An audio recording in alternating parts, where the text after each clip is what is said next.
about a corruption bar use brawl between Ken and Welcome Brian. to Unmade. Arise, minions, and welcome to Unmade Gaming. We are here for another episode of Cyberpunk Phoenix, where we're just having our own conversations. We're doing our own thing. You know, it's just a casual stream. Nothing bad's going to happen today, much like all the other episodes. It's been great. It's been Mike, a great would you say it's a casual stream? I wouldn't. Meta, I would not. I would not. You know, I may be a dad, but nope, not doing it. I'm not making those. Not making those. So, despite that, thank you guys for being here. If you like what we do here and you want to support the channel, the best way to do that is by clicking on that link to the Patreon right down below and join us for some behind-the-scenes exclusives over there. While you're down there, join us over on the Discord, be a part of the community, be a part of the conversation, and as always, in the bottom right-hand corner, you will see the corruption bar. That bar serves two purposes. One is when that bar fills, Simon gets to do whatever the hell he wants to us. So far, it's been mostly terrible. And two, every single dollar that goes into that bar goes back to these wonderful, amazing faces that you see here before you. That being said, Simon, take us into the horrible future that you've imagined for us. As soon as I get this eyelash out of my eye. No, if we have to play in this horrible hellscape, that's what you have to deal with. Join us. I told you your eyelashes were out of control. Join us. This is your hell. That's funny. And even without the filter, my eyelashes are like apparently gorgeous. But wow. Well. Someone's a Leo, am I right? That's funny. I've been told that I have good eyelashes. I don't know what makes good eyelashes. All I know is that they keep fucking falling. Volume. Yeah, You're very lucky.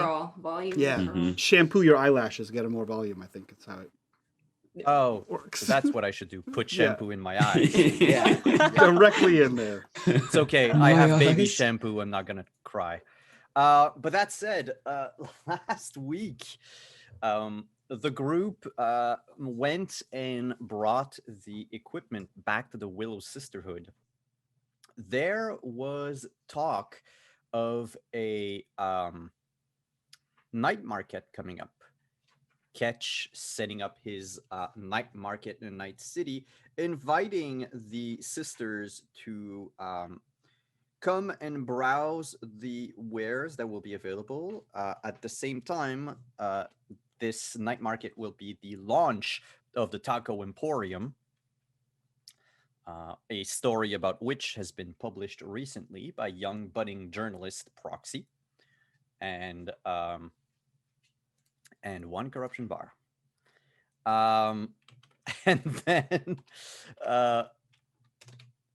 we also discussed with the Willow Sisterhood the fact that they are to get their massages over at the night market, so you'll have like a stall or something for that. And then the group went and changed, but not before.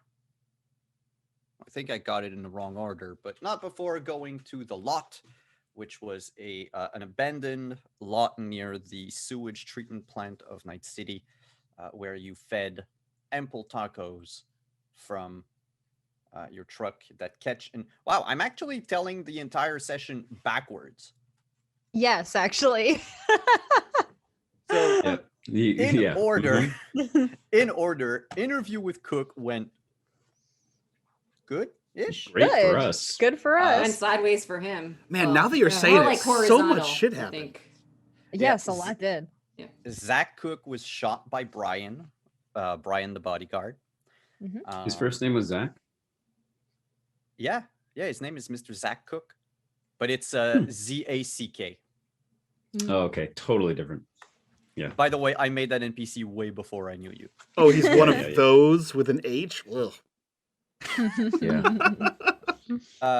And then so he was shot because he basically played all of his cards, trying to pit Magnus and Jewel one against the other, trying to either make Magnus feel bad for asking a decent wage for his job, and then saying that whatever Magnus was going to do, Jewel was going to be terminated. And it ended up pissing off Brian, who, realized that without the two of you, he wouldn't be alive right now.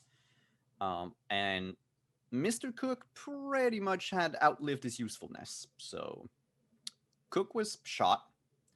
Jules took his place, got promoted. There was a call with HR that went smoothly. Magnus will now lead a team at Biotechnica if he wishes to. The contracts and everything are going to be sent like later, because we're still in the same day. And then the group went to the lot because during that interview, Ketch made a bunch of tacos, went to the lot, fed a lot of the homeless. Magnus helped many of the homeless with their dysentery problems, while Jules was well, there was a mugging attempt on Jules, but no one took it seriously. And basically, she saw what life was like for the downtrodden of Night City. Proxy and Ketch. Ketch trying to come up with a catchphrase for the taco duck. And then afterwards, everyone went to the Willow Sisterhood and got changed and are now climbing down the stairs to get to the entrance of the afterlife. As we said last week, the music is pumping. You can hear the bass through the walls. It is so loud that from time to time, specks of dust fall from the pipes on the ceiling. The afterlife is built in the basement of an old morgue. It's been expanded and renovated, so there's more room, but it still looks pretty much like an old, disaffected NCPD precinct. And the bar itself is in the basement. The club, I should say, is in the basement, and then the floor right above it is like more of the like administrative side of things and some of the VIP rooms. When you walk down the stairs, the bouncer at the door recognizes Ketch. Like we said last week, bouncer just hails Ketch, says, "Ketch, my man, how are you?" Oh, Jimmy, it's it's a regular day. You know me, just coming down here having a drink. I got a little meeting going on. How about you? How you doing? How's the security gig treating you? Same old, same old. Last week I got to take a guy out by his implant. So That you, was you mean when you was a thing. so when you say take a guy out, or like, what are we talking? Guy was streaking through the afterlife, which was trying to show his new Mr. Stud to everyone. Is that on camera? Yeah, I still have footage. Let me pull up my agent. Yeah, send that to me because I'll put that. That's hysterical. And he sends it to you. Basically, it's a video of this like very inebriated man, probably early 20s, maybe not even 21 yet. Mm-hmm.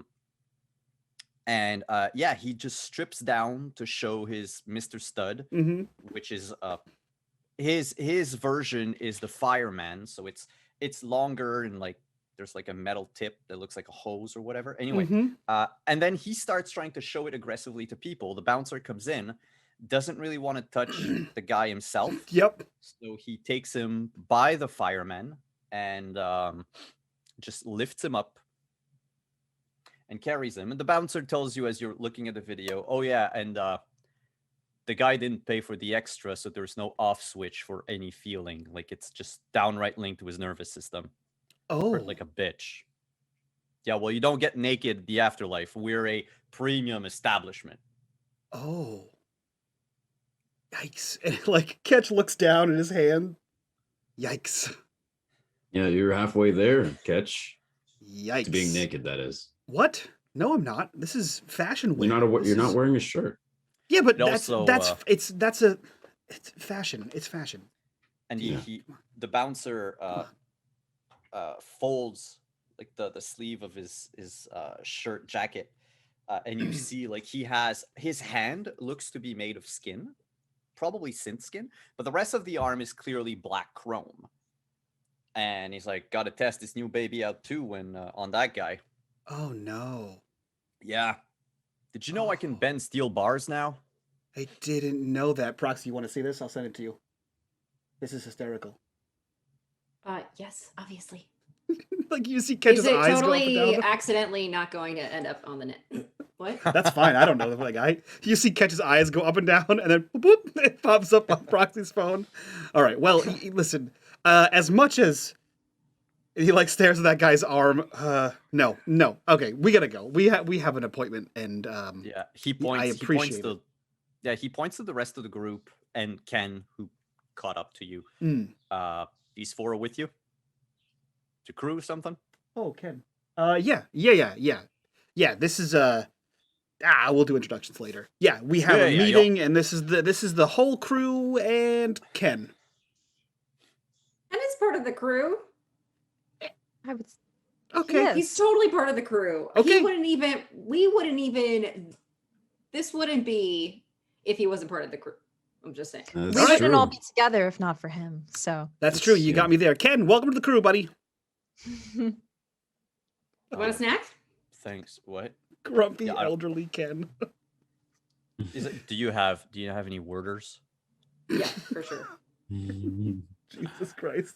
That's the one candy that survives the future is fucking Werther's original. It's the cockroach of candies. Yes. Yeah, it is. It probably is too. Ketch goes to like high five the Jimmy, and he's like, you know what? And he like elbow bumps him, and starts to walk in. I washed. Yeah, so he opens up like the large. It's like these. You know the old elevator doors that were made of like crisscrossing metal stuff. Yeah, so he opens it up, and you go in. There's a short corridor, like about 12 feet long, 2 doors on each side, basically bathrooms. So you got like on both sides, one of each. The doors are closed, but you can hear from both doors a lot of people talking, laughing, and moaning. The walls are covered in graffiti, and then at the very end, you have a double steel door, like fireproof door, that's also soundproofing the whole place. The moment you crack it open, you are blasted with the music pumping at the afterlife. It's a style of music that they call cyberpunk. So picture like punk music with added synthesizers, or like the music from the video game. It's kind of the same thing. It's angry, it's violent, it's made to like exteriorize all of the shit that you've been receiving all day. And when you enter, the entire place is as you would expect it from a morgue. Ceramic plates on the walls where it's not covered by an enormous amount of posters. The floors are all stainless steel. There are LEDs, like light-changing LEDs, running through the ceiling where the slabs of concrete meet. There's a stage to your left, like at the other end of the bar. Right now, there's no one on stage. It's just music playing. But you notice there's enough musical instruments lying on the stage right now that there's probably a band either that finished not so long ago or is going to start playing at some point. The middle of the area of the bar itself, of the club, I should say, is the bar. So it's a circular bar with like a column of just like a pyramid of bottles, of various bottles. And the bartenders do not pick up the bottles themselves. They have a team of little flying drones that once you've made your order, the drones are going to come, pick the bottle, bring it down to the bar, and the bartender is going to serve you. So you have like, it looks almost like a mechanical beehive with like the movement of all these little drones fetching and putting the bottles back. There are tables lining up the bottom right corner of the room when you come in. So of course, as you come in, there's like a lot of people just talking, some going to the bar, going to closer to the stage. You have a few people just at the entrance. You believe they're like undercover bouncers because they keep staring at everyone that comes in. They don't talk. They look almost as if they're on duty. And while everyone is packing some sort of weaponry, their weapons are evident. They have tasers, heavy pistols, and stun batons. So they're not here to mess around. There's a sign that leads to the VIP area that would be bottom left, other end of the club, and it goes up a flight of stairs. So and there's an elevator next to it. So if you go into the VIP section, you're like on a separate floor. The music is loud as fuck. The place is crowded. You have the lighting is suboptimal. You have trouble distinguishing faces unless you're very close to people. And the amount of trench coats, oh my god. It's like The Matrix was just released 2 weeks ago. It's that bad. The amount of chrome, though, you're fairly certain that everyone here has been modified in one way or another. There's even someone that you see at the bar ordering. The man literally has horns, like implanted into his, and not like tiny horns like we would see today with body modification. Like we're talking like devil horns, and on each ring, you have like tech hair running through it, so they change color. They're like rave horns. But otherwise, he's dressed in like a turtleneck and jeans. But yeah, so it's packed, it's crowded. For the sake of the ears of our viewers, we're not going to scream or shout, but y'all inside have to shout to be heard, unless you text one another. Magnus turns to Ketch and says, I feel like you missed the fashion trend here. You should be, where's your trench coat? Why didn't you warn us? No. All of us should have had trench coats. First of all, I warned you to spruce it up. You're wearing a blazer. Second of all, trench coats are absolutely so 2 years ago. Chrome, I'm skipping that one. This, next level. Mm-hmm. So you're saying you're a trendsetter now? Absolutely. Well, I hope it catches on. Yeah. Hey, I see what you did there. I don't know what you did. Thank you. That was I'm really not good. sure. I can sell trends, tacos, weapons, whatever needs to be sold. Shall we get drinks? First round on me. Can't deny that. Yes. That sounds Finger guns. great. I'll finger gun my way over to the bar. Speaking of guns, guys, as we're walking over, none of us have one. Right? Guns? Does she know that there's no menu? Didn't you guys pick up like crappy guns from the Maelstrom base? I feel like you guys definitely picked up shitty weapons from the Maelstrom base. Technically, yeah. I did. I think I do have. Yeah. Nope. But they're probably like barely functioning. Concealed gun.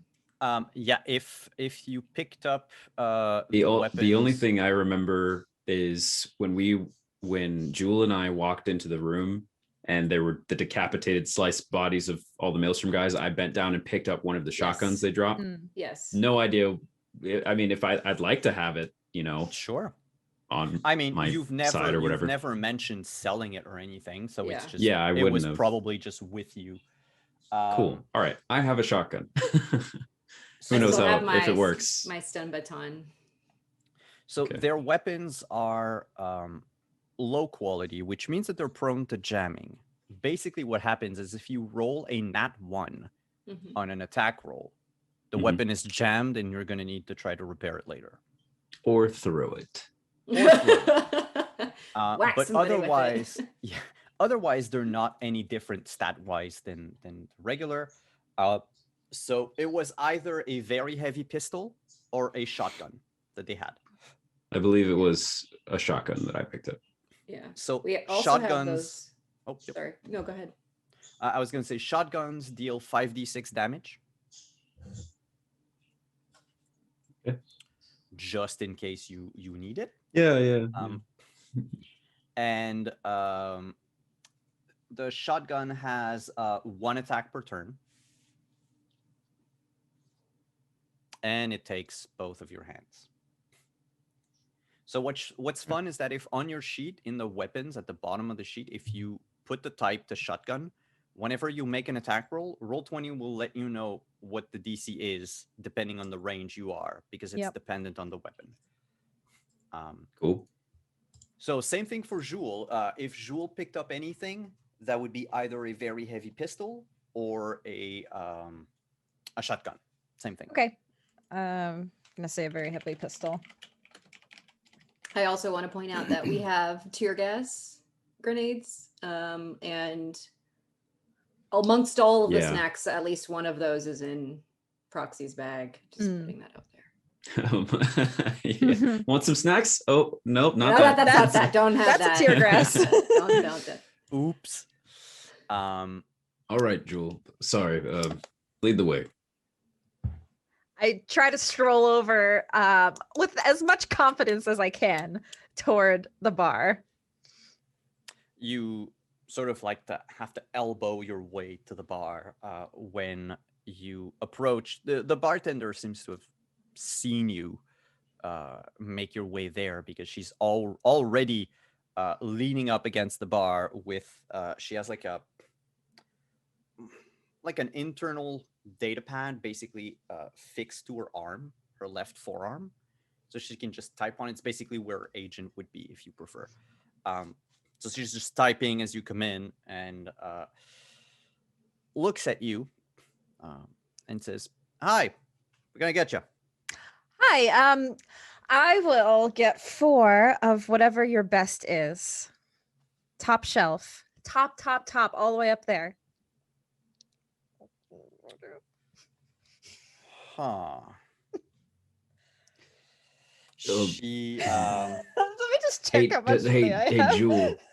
I mean, if you're really going that far, why don't we get one? I mean, let's not forget Ken is here. Oh, right. And I point at Ken, and Ken's like, but also, I mean, look, this is just a suggestion, but for our, maybe, what his name? I forget his name. Mr. Ryan, right? Yes. Make it 6 then. Why don't we just get the bottle? A whole bottle. Yes. Bottle service, please.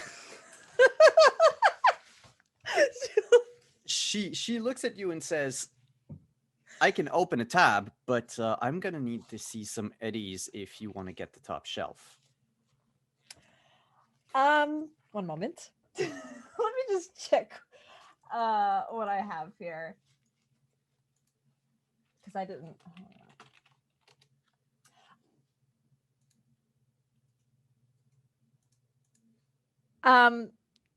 Simon, I didn't put how much money I have, and I forgot what we started with. Theoretically, you would have all started the money. You would have started with 25,000, 2,500. 500, right? Oh, and then okay. I wrote down that first night I paid for our dinner, which was kind of expensive. So, okay.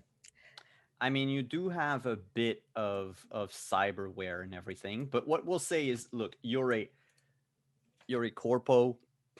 You just got a promotion. Big promotion. Like, I'm feeling the confidence. Let's see if I can. At worst, the Biotechnica is going to pay you back. That's fair. Is there like a credit card in this universe? Honestly, I don't know. Like, that is. I know question. That the like a Biotechnica account card or something. There probably would have been. I don't see why there wouldn't be any credit card companies. I figure like the game doesn't really account for that for simplicity's sake, but yeah. Jewel would pull out like 400 Eurobucks. Ooh. Or at least show it on her agent. I don't know if she would like pull out the money, but she would like. Yeah, you would probably just like show like an account balance or something. Yep.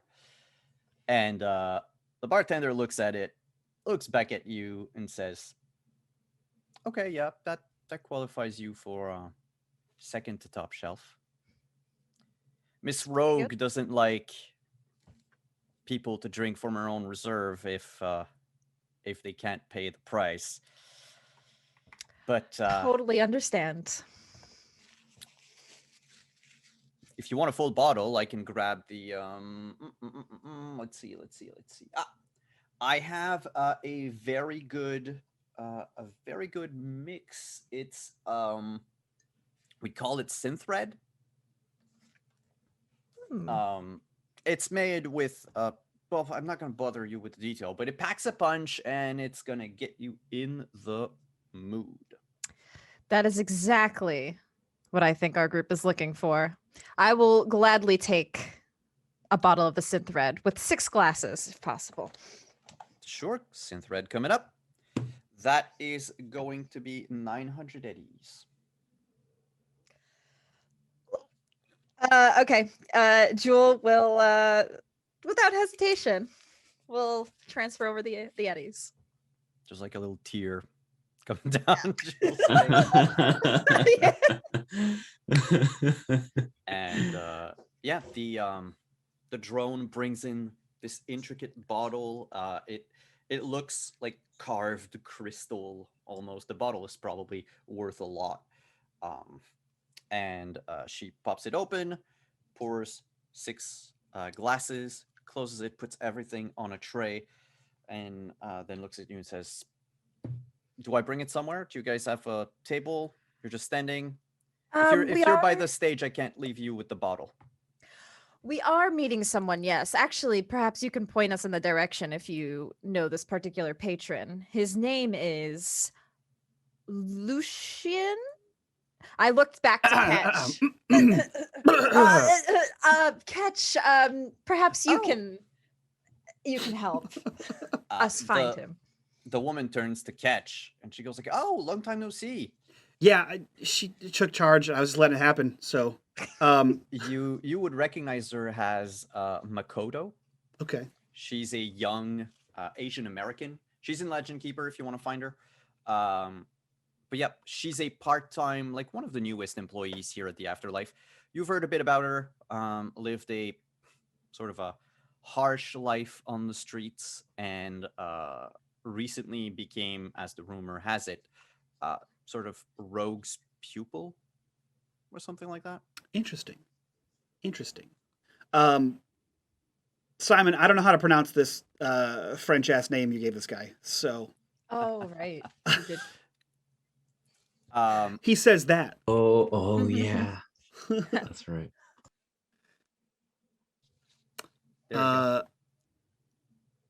Okay, that's what I thought. Okay.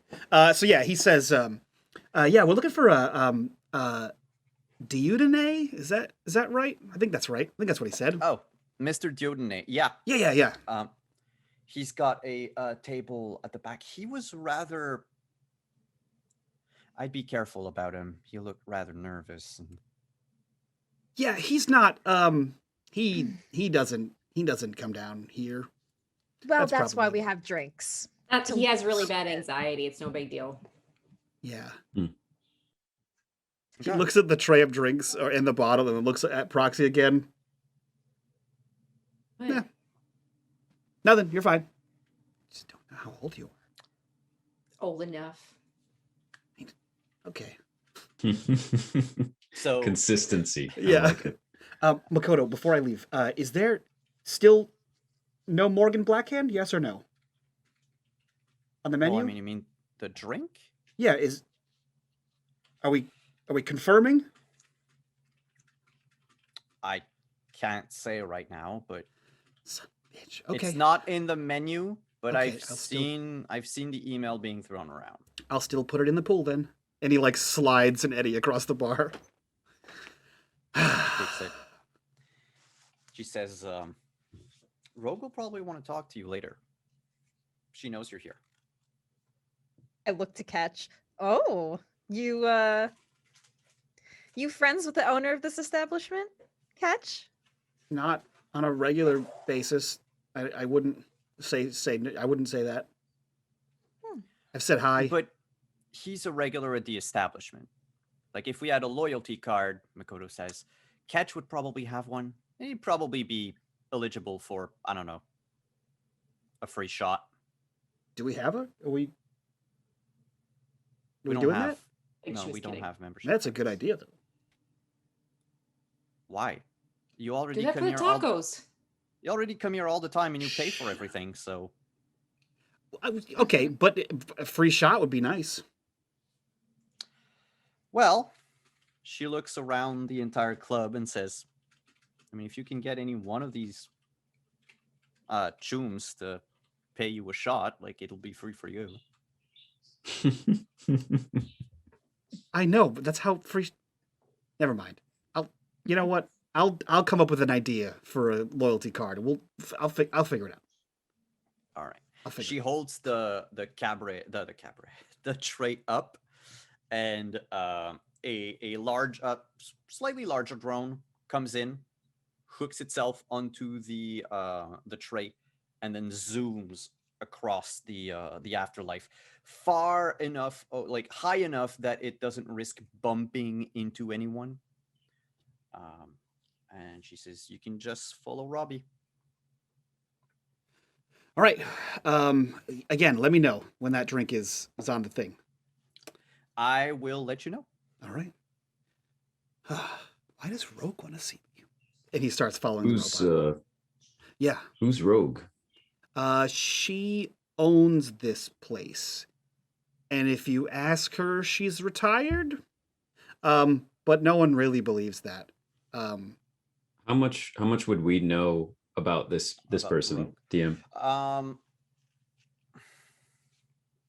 With a you can choose either streetwise or local expert. The two skills both skills are gonna give you different information. It depends on, would you think that Magnus would have heard about her through like people on the street?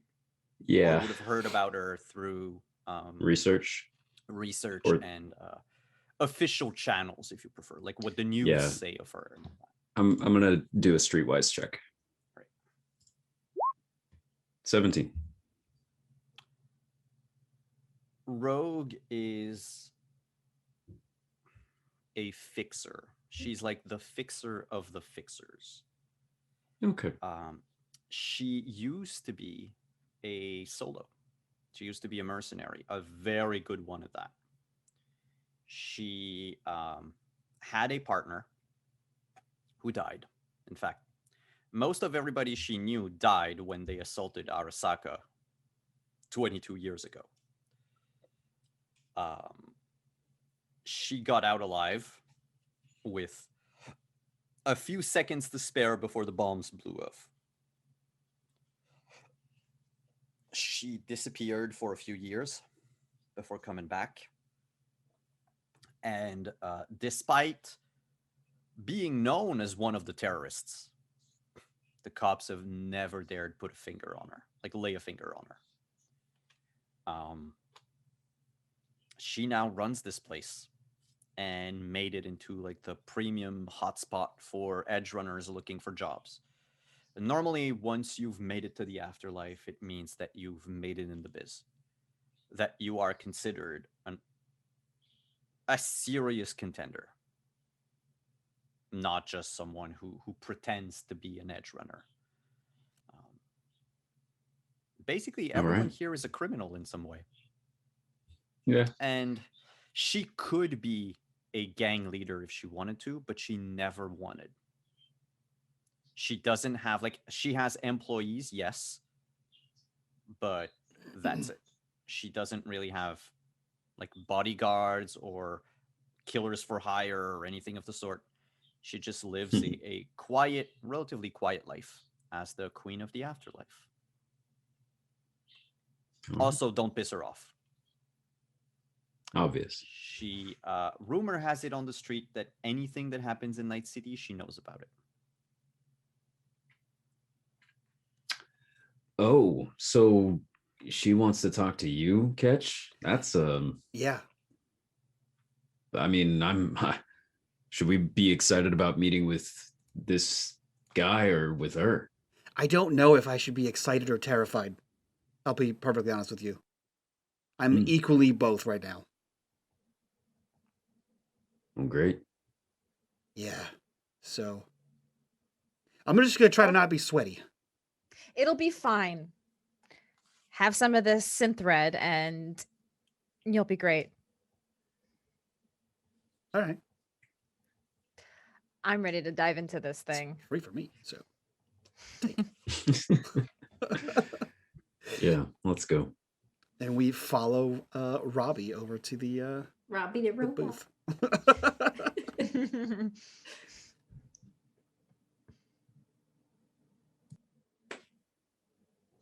You are You're muted. The drone flies across the room, lands on a table, unhitches from the tray, leaves, and by the time you sort of snake your way there, you notice a very different Lucius Rhine. Instead of being dressed in this, three-piece suit, beige color, very, very much flavorless. Tonight, he's dressed in a bright, flashy urban pop outfit. Basically, think like he's cosplaying MC Hammer on crack. He has the wide pants with like the leopard prints that change color. The top, in fact, is not just the top. It's a bulletproof vest that seems to be too small on him. And it's got multiple holes that were patched up afterwards. There's a faded sign of the NCPD that's been like scratched off and torn away. There are other patches that cover some of the bullet holes, one of which says like ACAB, other says like Night City Resistance, and other punkish things you would have seen for Jewel in the news, but for Proxy, Ketch, and Magnus, like those are small time movements that ended up being squashed by the corporations and everything. Like it seems like this person has been attending or organizing a lot of rallies and protests, or whoever Lucius got the bulletproof vest from. He has big, massive sunglasses, a bit like what Proxy's wearing right now on her head, that Meta has, but they're tinted black, and you can see a dim overlay from within it. So these are clearly something more, technological, less for fashion. He doesn't seem armed. He hasn't changed his hair, hasn't changed his facial features in any way. He's wearing a lot of bracelets around his arms, many of which are reminiscent of like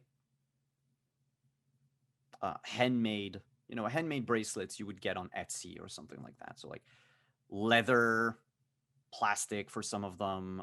They look a mix of almost like Native American to Hawaiian to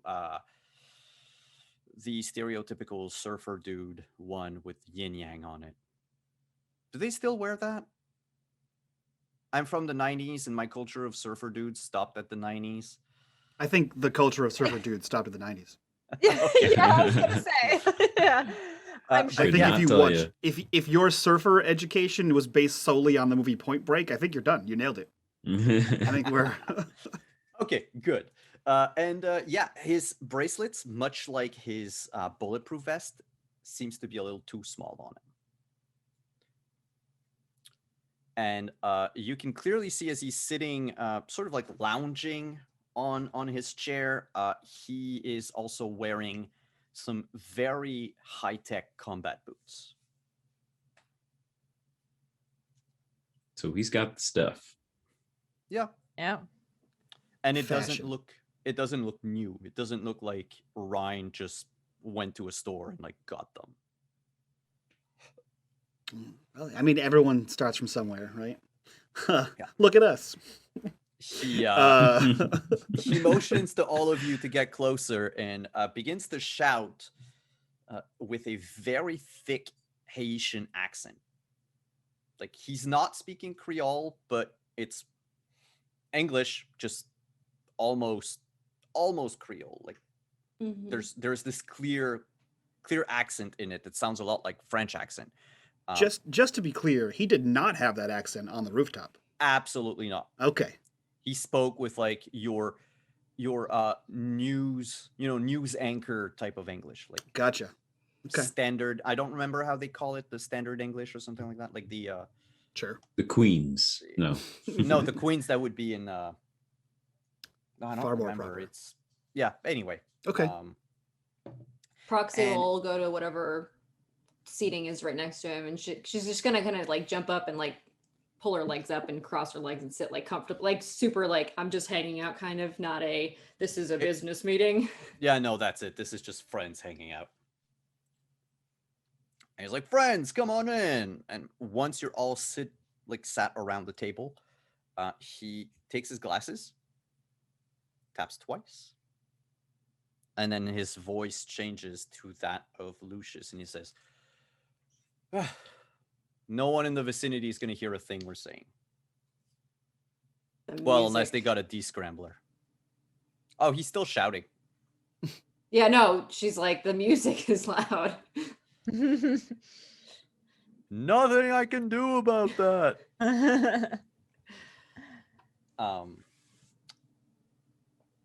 But yeah, his if Magnus, you've heard about this tech a bit, Proxy 2, it basically tries to match your like the volume of your voice, the frequency, and then it emits an opposite frequency signal from elsewhere.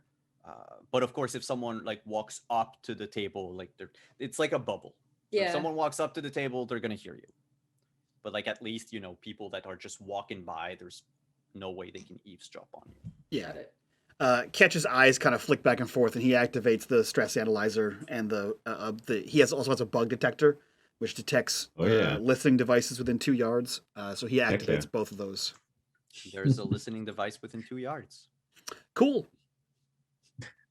Because everyone's activating their cyberware. Yep. I activate my micro optics, lets me zoom in 400 times, and I zoom in on his face. What do I see? Every pore. Yeah. Tracy's on the same page. Does he need to moisturize more? Does he need to do some facial cleansing? Yeah, exactly. He shaved recently, but he didn't use aftershave. Okay. No, but otherwise it's not. Yeah, and if he looks across at me, like one of my pupils is like all the way dilated, and the other one isn't. No, the way I've always seen the image enhancer, the zoom thing, is not that your pupil goes up, is that your eye comes out of your head and it just Terrifying. up to 400 That's how you but yeah, use an eye. the bug is actually right above you. Yeah, so as there's like a beeping, and he like looks around and sees that, he says, In the sprinklers. Is that yours? Or He looks up and he says, probably Rogue. She knows everything. Do you want me to deal with it? I wouldn't. Okay. I wouldn't. I mean, it can be done. You are within range of an access point right now, Proxy. As a net runner, you sort of have this sort of reflex, like motor reflex, to look for access points. Yeah. And the bar has several. Like there's like 6 of them all around the bar. Is there one closest to us, like within a non? Oh yeah. You don't Like, have to. You're within one of them. Okay. I would just want to find out where the signal is going to more than anything, just to make sure it's not some random spot, like going out of the club, for example. You can connect and check, but the moment you connect, so you go into the net for a moment, Yeah. and you find yourself standing in front of the afterlife. Oh. Damn it. And instead of a door, there's Yeah. like this force screen, like bluish force screen, and it just says on it like password.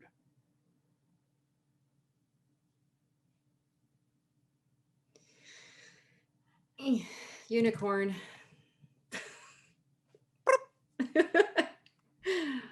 All right, I'm gonna just try to get through the password backdoor. Oh, I didn't mean to click that. I meant to click the net running tab.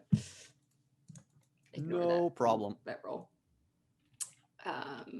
Cool. So should I just hit roll with my interface? Yep. 9. 9 is enough. Your unicorn comes in and like headbutts the thing, the force screen, and you are you see like the force screen disappears, like it pixelates and then breaks down, and you can enter the afterlife. Cool. What do I see? So it's a reverse tower, if you will, so that the floors are going down instead of up. Oh, but okay. the main lobby floor, you see just rows of like liquor bottles and an elevator. Okay. Can I run an ID on like the floor here? That would be a DV8. 10. Yep. So it's everything that they have on hand, like their inventory, if you will. Okay. So every time someone serves something, or every time a bottle like dries up, it's entered in the system. You know with your ID that like all of the employees have access to this. Like this is the basic. You've got that. You've got transaction. You don't know where the money is going, but you see it coming in. Okay. And then it seems to be like, going down the elevator. You take the elevator down one floor. On the second floor, the doors open, and in front of you is a very angry dog. Damn it. With flames for eyes. And like as he sees you, it starts barking and growling, and there's smoke coming out of its mouth. And I'm gonna ask you for an initiative. Oh, hey, bud. 12. I was like, Jill's I gonna don't go care. On fire again, or Proxy's gonna go on fire again. Yeah, hellhounds. The afterlife. Hellhounds aren't cute. No. If you die in the afterlife, what happens? You die for real. My bad. Yes, D10. Yeah. So he rolled a 2. Oh, poor guy. He was startled by the unicorn, I'm sure. Yeah. All right. I'm just gonna go ahead and just use super glue. Sorry. We're just gonna go over here. No. And super glue is for a person. Anti-personnel. Oh, enemy, not runner. You're right. Yeah, this Okay. one is actually not a human. That's right. You're right. Good call. Actually, then in that case, I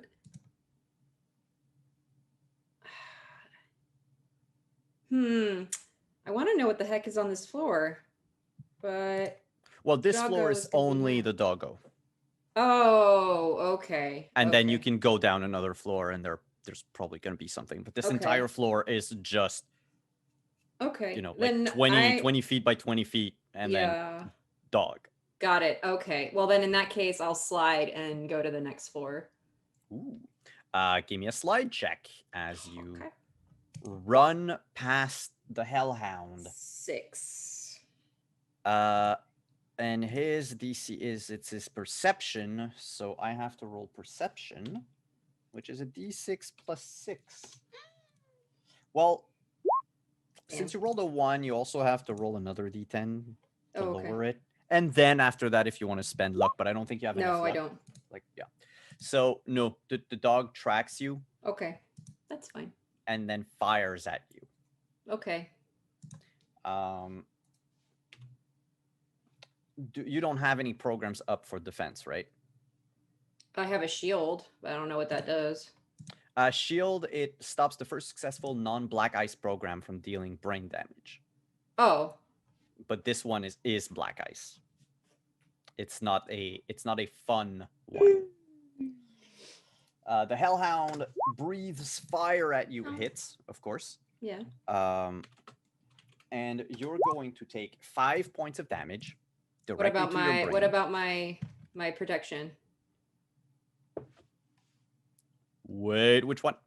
Does that not matter? Remember we talked about those last time. I don't remember. The bodyweight suit protects against. Oh, yeah. Let me check. Bodyweight suit is here.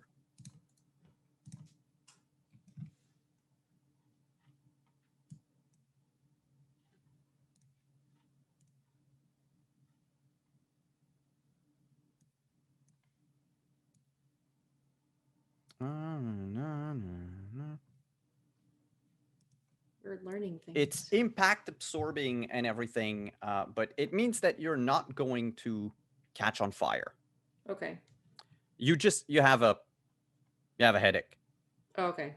Basically, but at least you don't go, poof. Yes, that getting caught on fire inside of Afterlife would probably not be super duper. Okay. And that was its action. Okay. You have your 3. So you would notice all the other 3 edge runners as soon as proxy, connected to the network. How would you say she reacts to the damage that was caused? Because this is something if there's a physical reaction, they will see it. I think she would probably kind of it would almost be like what's the word I'm looking for? Flinch?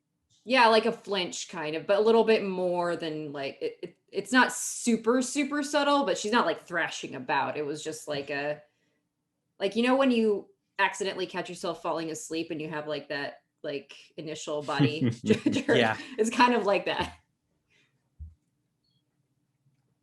So yeah, you would all notice her have this like reaction. Can I res another program? You have 3 actions on your turn, so yes, you can. Okay, I would like to res armor because it will lower my damage by 4. Yeah. And what else do? You still have 2 actions. I want to see what's on this floor.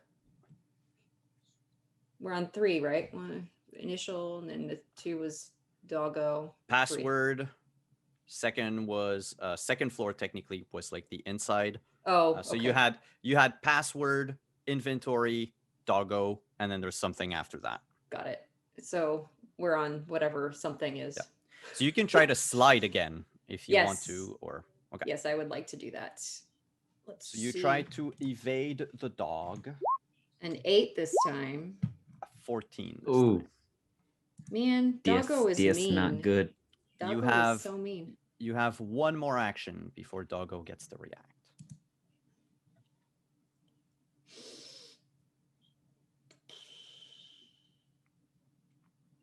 What kind of benefits does my speed boost give? I can't remember. Other than the +2, what does that mean? It basically. It would have been initiative, right? Yeah, it ups your initiative. So like, let's say you were at 12, he was at 13. resing your booster then would have made you play first. Because it would have like upped your. Well, I mean, I already played first, didn't I? Because Yeah. you got a 2, so it doesn't really matter. Okay, that's fine. I'm just gonna. I don't really have any. I don't have anything really. So, can I? No, that's anti-personnel. I can't use that against programs. I really should have bought program stuff, but here I am. No, I mean, I just want to ID the room. Okay, go ahead and ID. 12. There is the Hellhound. Yes. And there is something invisible. Oh, is it a bad something? There's an invisible cube. Oh, gelatinous That cube. you know. Just what I need.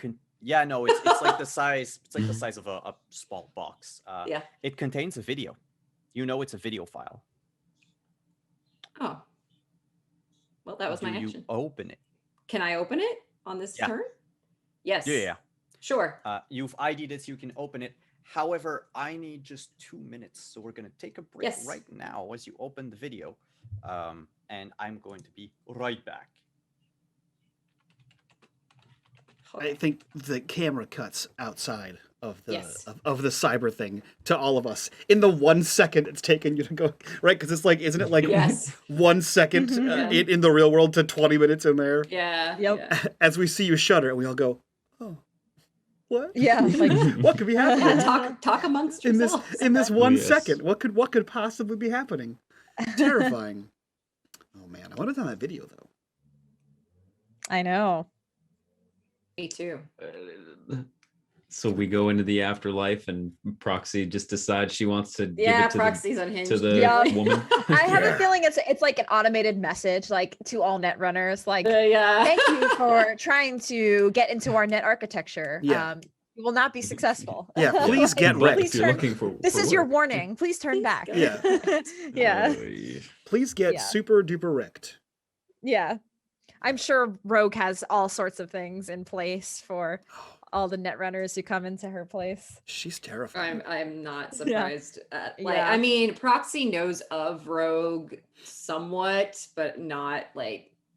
But she also doesn't Mhm. care. Proxy has a very much a answer to no one Yeah. kind of attitude. So, yeah, she doesn't really care. Yeah, she's scary. Hmm. she's scary for Ketch, especially since she's like the queen of the fixers. So Yeah. yeah. Scary in what sense? Like if you cross her as a fixer, she can blacklist you Yeah. from okay. everything, and then you're Not basically just someone in sure. the slums. So Ketch has nothing to worry about. yeah. You're fine. Everyone who's Yeah. ever Everybody met loves you is- Ketch. yeah, I everyone mean, loves Ketch. you know, so far, so far, no complaints yet. if you can get the Willow Sisterhood to like you, I think you know that's an achievement. That Worth- actually is. Everything's coming up, Ketch. Mhm. No, terrifying. Yeah, I was not expecting that. Rogue would like to talk to you. Ooh. Yeah, Oh, I know. Oh no. Oh no. I know. I thought we were here for one meeting, and guess we're here for two. I know. I didn't even think I was gonna go running, and then all of a sudden I was there, and yep. It's like, oh, hey. Nailed it. I mean, it wouldn't be very good if people that aren't supposed to hear the conversation hear the conversation. So No, I agree. Yeah. Like, if there's anybody else snooping on this conversation, probably not a good idea. Yeah. yeah. Probably not good. And So what's a if little it bit is of brain Rogue- damage to make sure the security is Yeah. checked out? No big Yeah. deal. Totally. if it is fine. Rogue, then you could possibly impress her. Yeah, basically be like, your computer security sucks. Your net security sucks. Pay me and I'll make it better. Best way to work your way into anyone's good Yeah. graces. Black to- hat hacking. Yeah. Mm-hmm. I'm pretty Wonderful. sure she has like one of the best hackers also working with her. Currently? Yeah, I think I think technically she's dead. But Spider? like No, Angel. Oh, okay. Cunningham. Oh, Alt. Yeah. Who Yeah. like she died, but like her consciousness just went into the net, and she was like, "Fuck it, this is where I live now. Get wrecked, humans."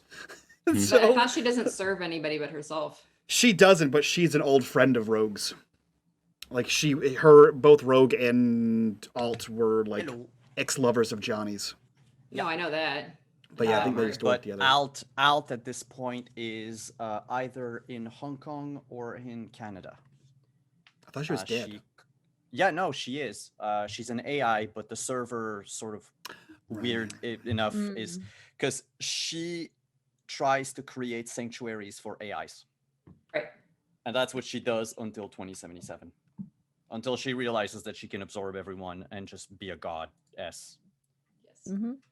Yeah. And then when you realize you can be a goddess, like what else is there? You know? Right. You just sing that song. It's tough to be a You open the box, and inside is a picture frame of Rogue. Oh. And when you take it, her face starts moving as you play the video.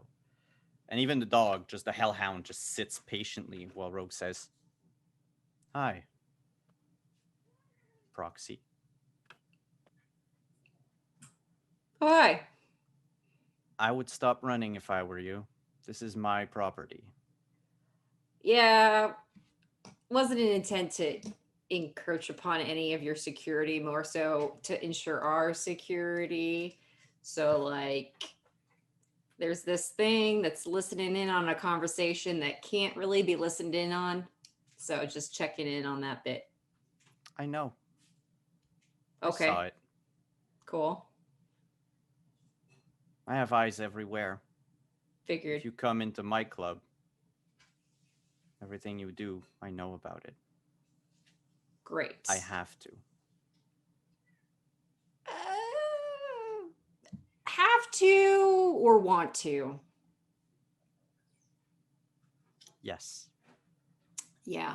And I have to keep my people safe. So we don't know each other, which is fine. You know, there's a lot of people in my city that I don't know, that you probably don't know, or maybe you know of. I've heard a little bit from you. And the picture frame changes to the article you wrote. Yeah, that's me. And she says, budding edge runner. Just giving people a voice, you know. I have no ill intent being where I am right now.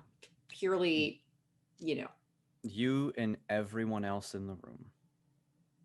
But before I disconnect you, please don't do that forcibly. Well, if you ask nicely. I saw you having trouble with my little pet here. I was letting him tag along for the ride. This is just the first one.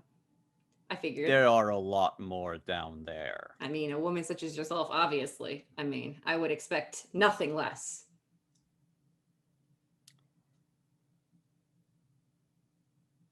I think you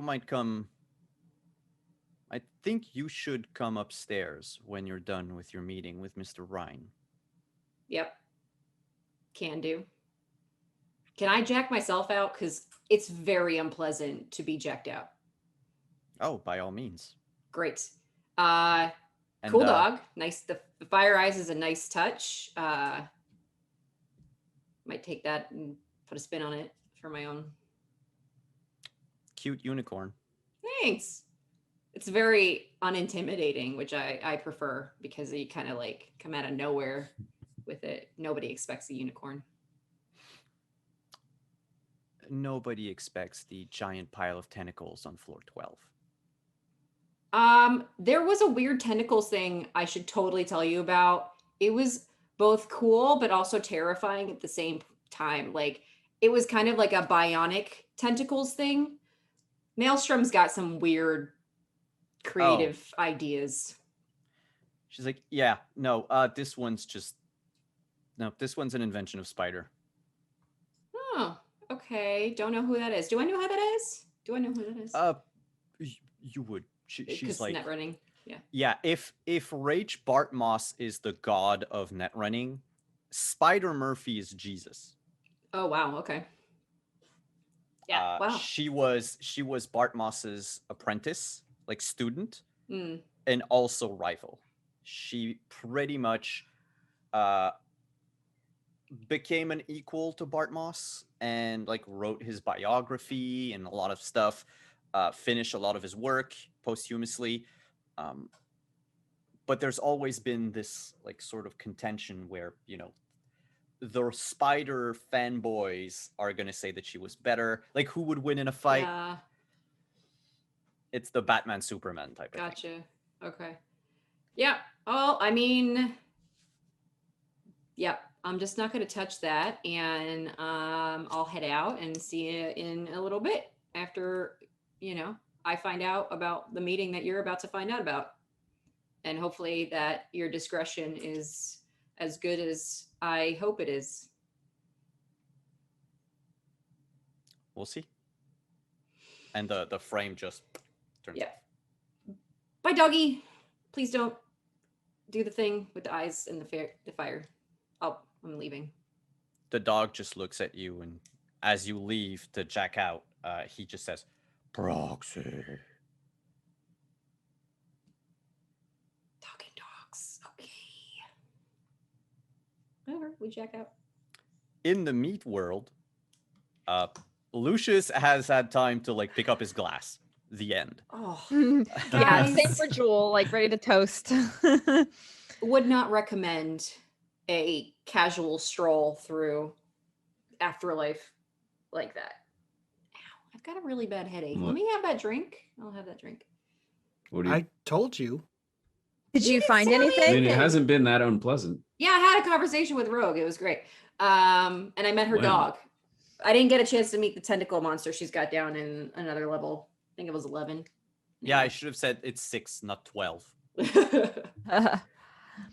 Oh, Not so that big a deal, but I guess didn't get very far down there. No, actually, I think I got like more than halfway. Halfway? Wait, More than halfway. hold on, stop. What? Huh? You were doing that net thing you do? Yeah, the lights usually give it away. That was for like 6 seconds. Uh-huh. And you did all that? Uh-huh. They usually do a lot more, but that dog had a good sniffer, let me tell you. Wow. All What right, does sorry, this go drink ahead. taste like, by the way? Because Proxy just took a huge sip of it. it tastes like plums. Ooh, sounds Interesting. good. It's like, I think the closest I would say it could taste like is like plum schnapps. Okay. Okay. Nice. But there's a little bit of like spiciness to it. Mm-hmm. And the moment you drink it, like the moment it touches your lips and your tongue, like they go numb. You regain feelings after like a second or two. Wow. Wow. This is the stuff. I Well, wonder everybody why it's called that. enjoy and let's get down to business, shall we? Yeah. Thanks to drink. Of course. Yeah, you called us here. What I assembled the team. Indeed, you did. Oh, wait. She's listening, so just whatever that means to you. There you go. Also, is Ken with us, or did he go off and go on his own? Right now, Ken would have followed you to the table, but he's looking at all of you.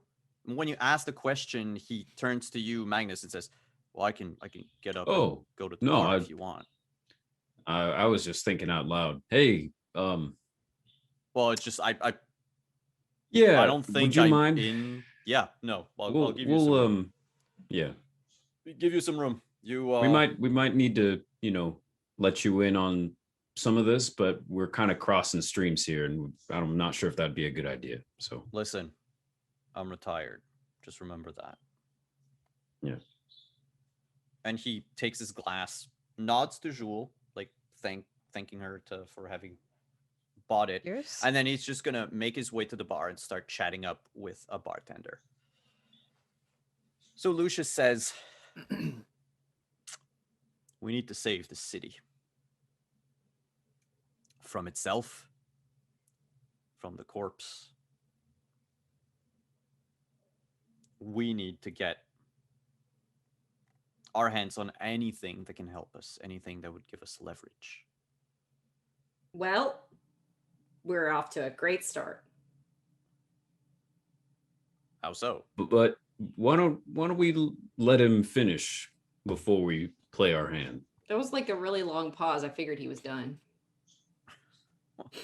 I'm kind of done. Oh, my bad. I've been trying to look for linchpins everywhere, but I can't really spy. You know, being a public persona, I do not have the liberties I once enjoyed when I was younger.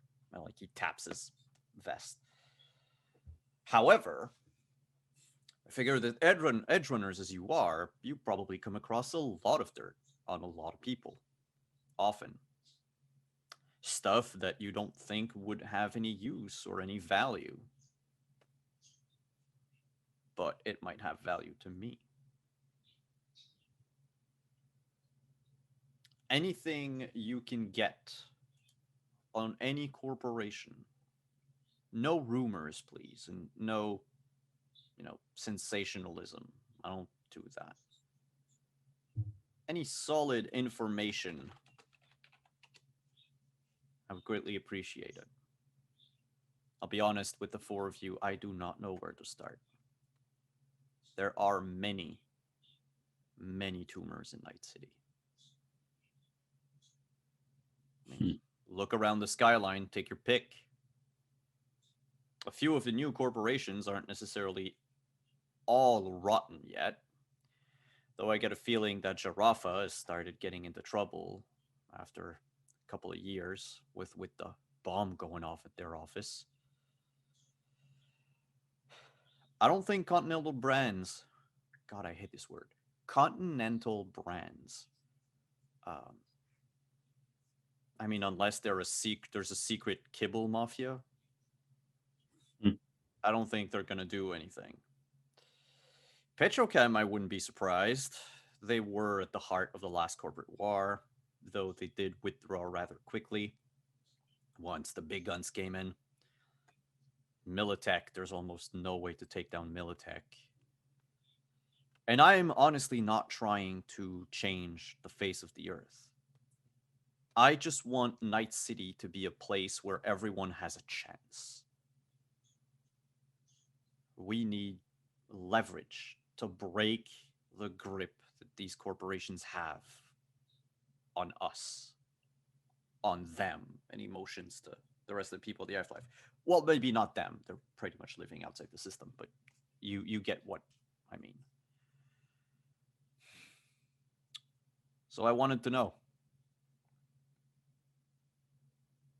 do you have anything right now? What are the jobs that you're eyeing at the moment? I mean, the corporations aren't the only problem, let's be honest. Well, Maybe they're starting with people that, serve the corporations or in some ways bolster their presence could be more beneficial than trying to go straight for the proverbial throat. Get them at the knees, and then... Do you even try to go against their public faces? Maybe. I mean, individuals are easier to go by and against than abstract concepts of corporations now.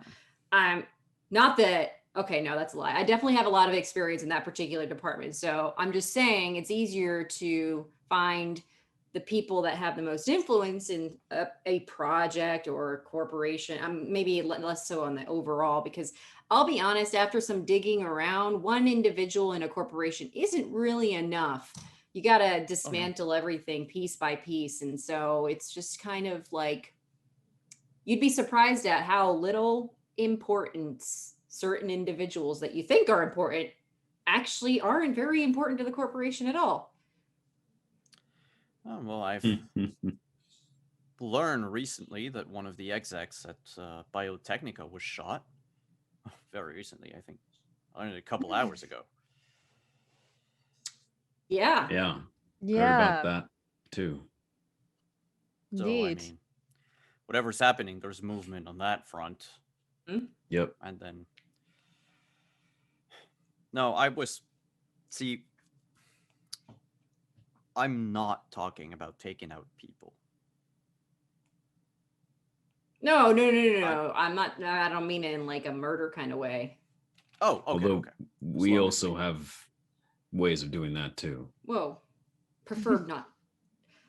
Here's my stance on the whole murder thing. I don't like to do it unless like it's a defensive thing or like an absolute necessary. Oh yeah, I'm with you there. I get you on that. Yeah. You know, just crossing people off. No, and Night City has seen enough blood for 1,000 lifetimes. Yeah. I have a question for you. Yes. We do have some ideas and some seeds planted in different places. But what could you do to help us? Well, not to underestimate, who you are, but I'll be honest, I don't know much about you or what you're affiliated with or what you can do. So we're already kind of, doing what you've said that we're going to do, or, we're already trying to make Night City better. Is this supposed to be a partnership or what? See, as a member of the Night City Council, I can definitely bring some amount of change. More often than not, unfortunately, my peers are deep in the pockets of the corporations. The Watson development was only successful because I fought for it so hard. And I made sure to hire the right people, make sure to let it known by the various corpos still up in downtown in the Glen that they would gain nothing by trying to get a foothold in Watson. There is, yep. These other council members that are under or deep in the pockets, are they in the pockets due to personal greed or because the corpos have something on them?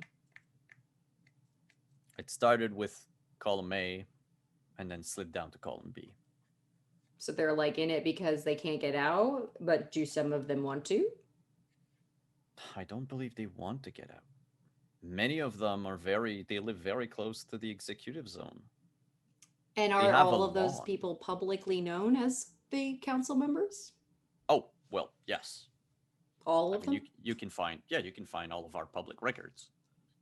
There's no like people behind the scenes that are unknown? Like a shadowy conspiration that would control a puppet master that pulls this. No. This is all media stuff. This is movies and such. No. But who controls the media controls kind of where the city goes. I can tell you that WorldSat controls most of the media. But yeah, that's exactly the problem right now. Is, for example, the city's bursting. We're at our limit.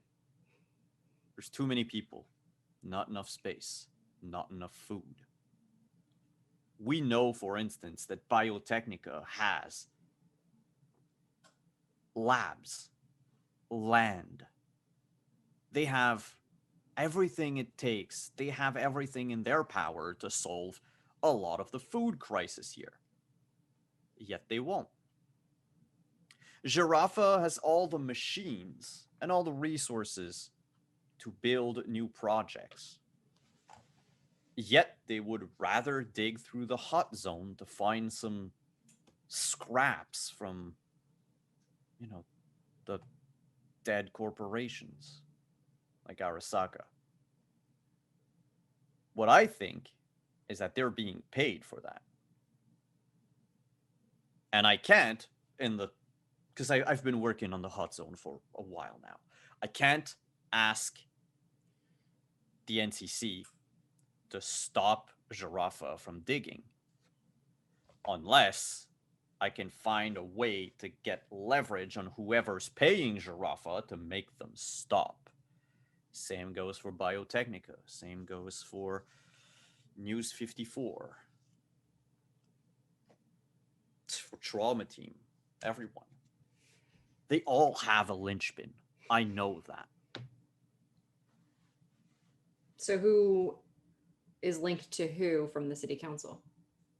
Do we even know that? Their goals are so much alike that many of them could be in the pockets of many others. I mean, I'm the only one who comes from a pure publicly funded background. So that's where we start. We find out where all our money comes from. I cannot tell you what to do. No, I'm thinking out loud, guys. Feel free to jump in anytime. Just track the money and to find the problems, right? It's always the money. That is a good point. We could. If we just had one lead of sorts, I feel like that would help. You just put all the council members' names in a hat and just pick one. Or if there was one that was more suspect than the others. Less good at covering their tracks. Yeah. Maybe somebody who's been less seasoned, somebody that's newer that might make more mistakes. Or perhaps somebody who just doesn't care. I have an idea that's sort of aligned with this. I'm thinking, talking about Biotechnica, without saying too much at the moment, we're pretty involved. And my thinking is if we can, my goal is to make sure that everyone in the city, people that would want to make the city a better place like us, are healthy. Because I think if we're going to do anything from that point that might, get the support of the public, that if the public is dying of dysentery or are starving, it's going to be a lot harder for them to, help in any way, whether that be through vocal support or actual, physical support.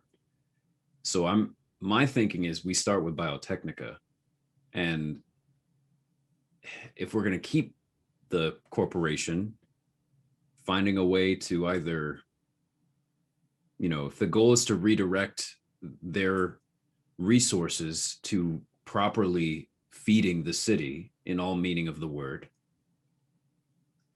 either we take it over somehow or give the people that are in charge an incentive to actually feed the people of the city. And I have no idea what that incentive would be, because obviously they have every other reason not to. Maybe, but if we know anything from experience, certain individuals are left with no choice.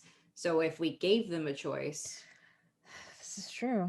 Maybe they'll choose the right thing. However, I agree that since we have a foothold in that particular area, maybe we can make the most of it.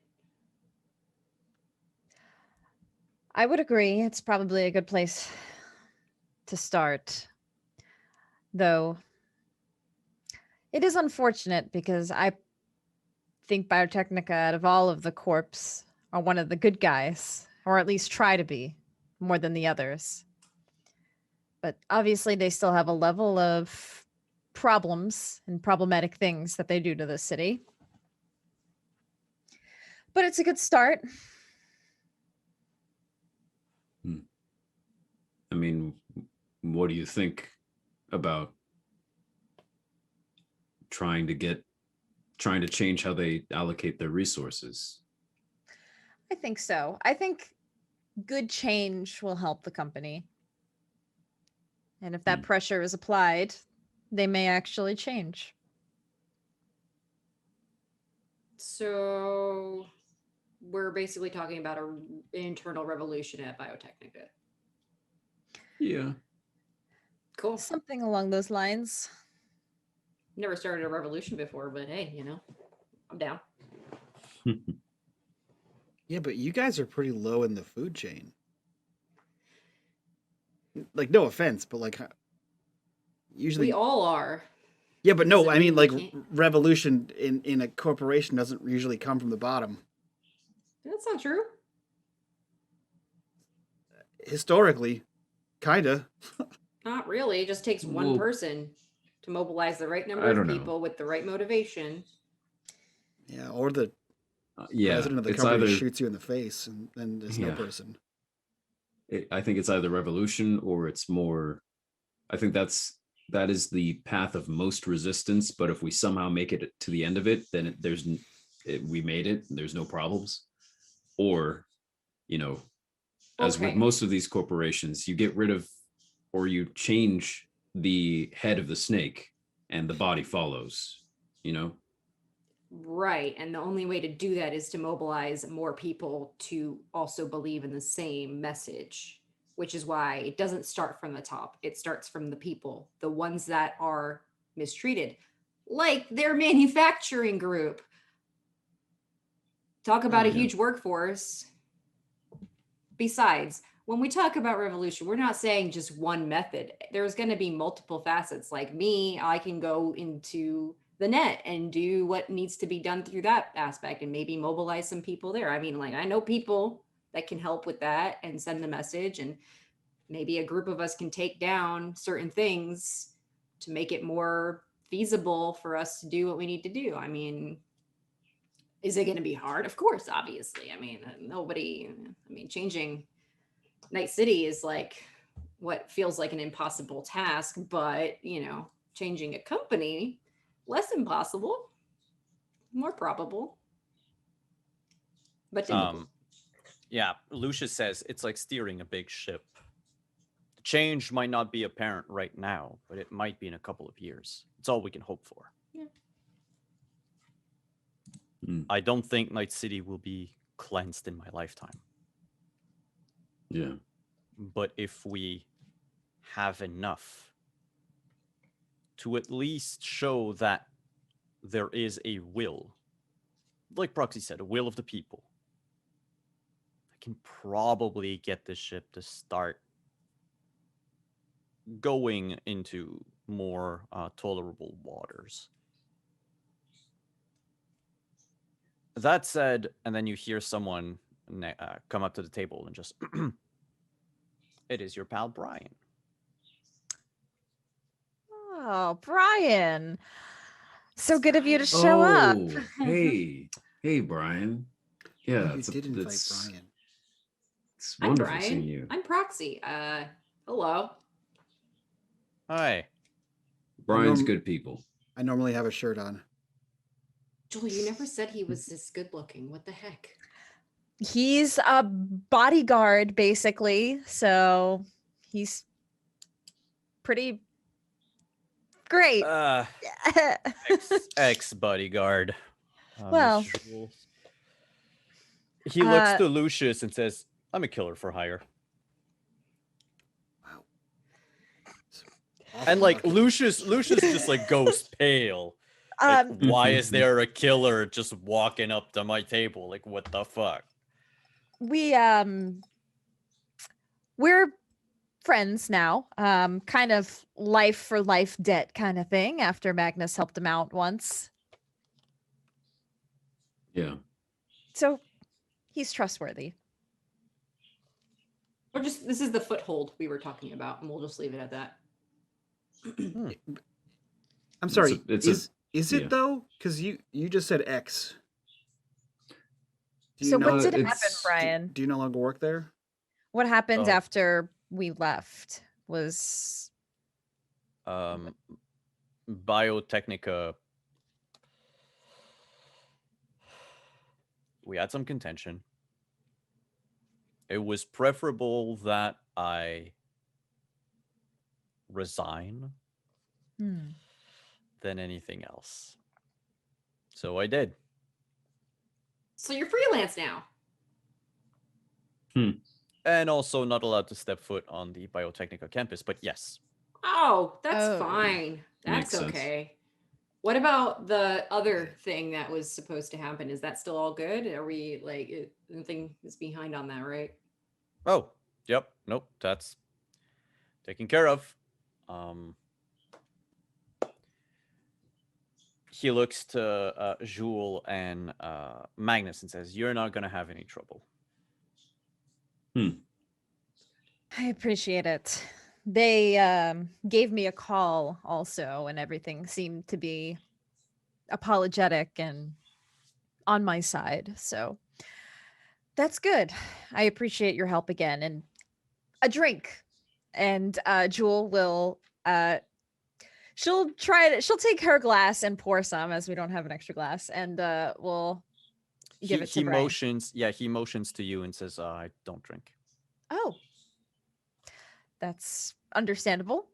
No worries. We've got some top shelf stuff tonight. Almost top shelf tonight. So upper shelf. Second from the top, I think. It's a night to celebrate, as we are all together at the afterlife, alive, and that's worth celebrating. You know, Brian, I gotta ask. You worked at Biotechnica, right? You seem like you were a pretty high speed kind of guy, right?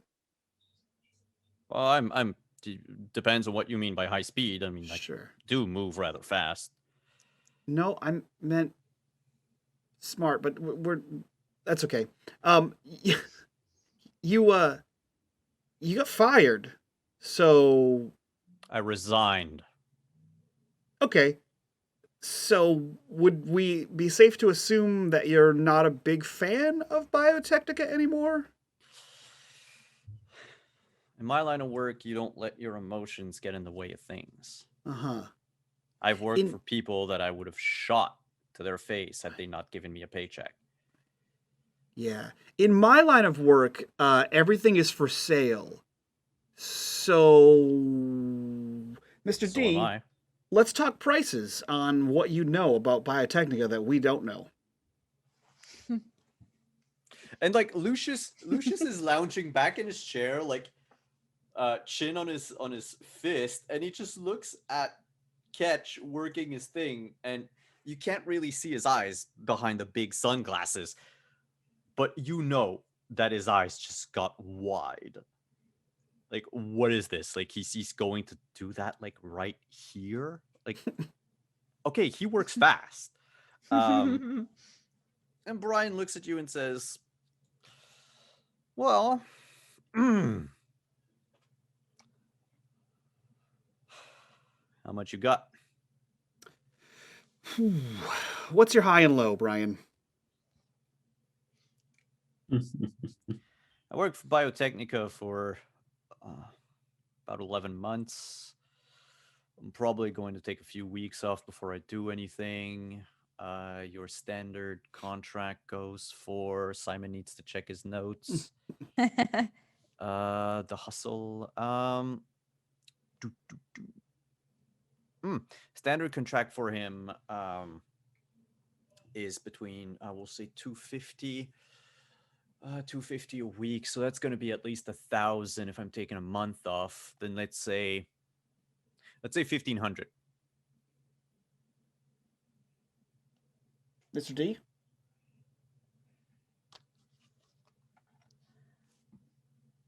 And that's to Ryan, right? Yeah. Mr. D? Yeah, that's what the Makoto called him, A deed Mr. of Mr. whatever his street name is, because we're not calling him Lucius Rind. Oh, Yeah. yes, Mr. D. Yeah. What you want me to? Is that doable? Would you want me to pay? Yep. I mean, I'll be honest. I'll say it again. What exactly are you offering us? Well, I was going to pay you for information, but I mean, now that you've brought me directly to source, like I'll just, we'll A source, yeah. take it out A of source. I'll give you a finder's fee, but yeah, sure. The glasses light up. Brian waits a while. You can see him like look to like the ceiling with his eyes for a moment and says, okay. Well, you want to talk here? Because it's rather loud. Nope, we definitely don't want to talk here because of things that are, audible, but probably set up a good place that's not here to have that discussion. You know and what? then the music stops. Oh fuck. Oh no. And a voice comes out of the speakers. Proxy, you recognize it. Catch, you recognize it as well. Catch, my office immediately. It's the voice of Rogue. Ooh. Everyone or just me? Bring your pals. It's gonna be fine. Relax. Just take a Okay. breath. And this bottle with us. TV, Yes. Can you grab Ken? What? Yeah. Mm-hmm. Mr. D, you should probably come with us. And also, she knows that's not your name. Oh yeah, she definitely does. Yeah, 100%. Figured. Well, he kind of like slides out of the booth past Giant Brian and heads towards the back Giant area where the Brian. morgue is. For all intents and purposes, Brian and Ken are not invited. Like, Okay. if they try to follow you, there's another bouncer Mhm. right before reaching our office that's just gonna... Makes sense. I just want an Welcome. awkward bouncer party where it's just Giant Brian, old Yeah. Ken, old Samurai Ken, and the bouncer are just awkwardly sharing bouncing stories of killing people. I want Brian and Ken to be best friends now. Yeah, Right? that's the buddy cop It's- spinoff. Yeah, it's gonna be, gonna have a 3-season show. Mhm. But yeah, Yeah. So you go in the back, climb up the stairs. There are bouncers at the foot and at the top of the stairs. So of course, Ken and Brian are told to stay back. When you open the door to the private room, it's a very upscale club up here. It's the afterlife. Yes. There's the glow of LED light strips everywhere, but the floor and the ceiling and the walls are all, modern. We're not talking like old morgue aesthetic. We're talking VIP lounge. The music that plays here is distinctively different than the music from downstairs. It is still just as violent, but it is a cover of the Samurai's greatest hits. So we're talking like if downstairs was playing, metal from 2020, upstairs would be metal from 2000. So I guess Papa Roach. I'm kidding. Wow. I'll say Panthera. But yeah, so there are like booths, semi-private booths and everything, but no one's in there. In the middle, there's like a pit where a bunch of people are currently sitting. You have, of course, Rogue, whose last name completely escapes me, because it's not Santiago. Rogue. I was just thinking, I was like, It's something complicated. Rogue Amendiaris. Yeah. Rogue Amendiaris is there, and so is another woman dressed in a very, very form-fitting bodysuit. She doesn't have like the glasses or anything, like she's not going on a run, but she looks like the type of person who's like always ready to jack in and do something. To the left of Rogue, you have two people. They look like veteran soldiers. Square jaw, bit of stubble, the buzz cut haircut with a few implants going from their ears to the back of their heads. They're cut. They're well defined. One of them does not have a shirt. The other one is dressed, but like with just a loose, like opened shirt, and you notice all of his muscles are like they have sharp angles. It's clear that he has like reinforced skin, like under armor, armored stuff. Anyway, he's armored. Period. Thought you were going to say his muscles have muscles. Not that much. I just don't remember the name of the implant, but basically you've seen something like that in Brian, but his is just so apparent that it's probably subdermal armor. Subdermal plating. Yeah, subdermal plating. Yeah. But his is like the step above. Subdermal.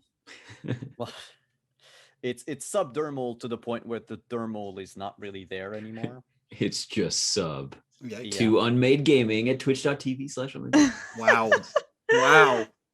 That's a plug.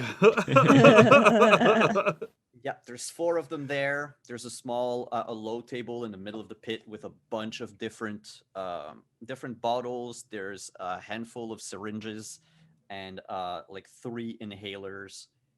And Rogue is just lounging. She has one arm around the woman in a bodysuit, one arm around the man that's like chest naked, and her legs are crossed. And she just motions to all of you to come in and says, "Sit down. You big shots, you." Totally big shots. That's us. I brought the booze, and I bring the bottle, and I just like put it on the table. And I have a seat. Magnus takes a look at the inhalers and the syringes and would like to see if he could figure out what is in them or what they were being used for. So the inhalers are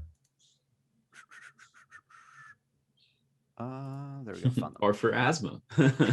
Nope. The inhaler is full of something called Boost. Oh, I have some of that. Or yeah, I pawned some of that for a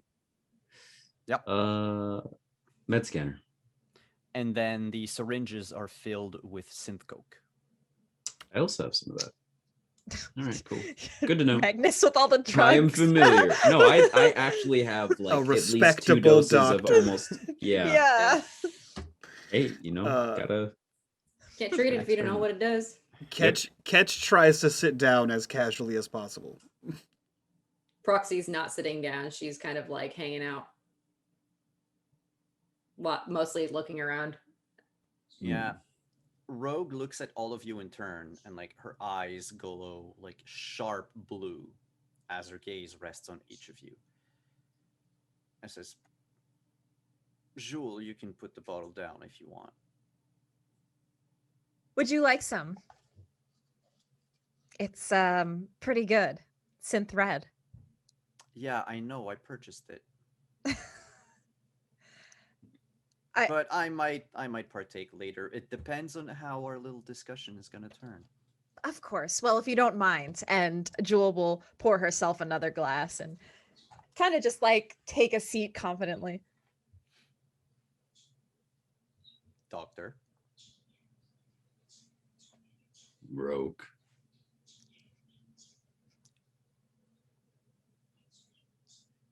Unicorn lady. have a unicorn lady. I mean, like, that's not even the defining part of my whole thing there. And you know my name. Yes, Proxy. Okay. What's up? Catch. Yeah. Proxy, you might want to talk to my friend here. And she sort of like squeezes the shoulders of the woman next to her. Hey. I'm fairly certain that Spider here has, some nerdy stuff for you to talk about.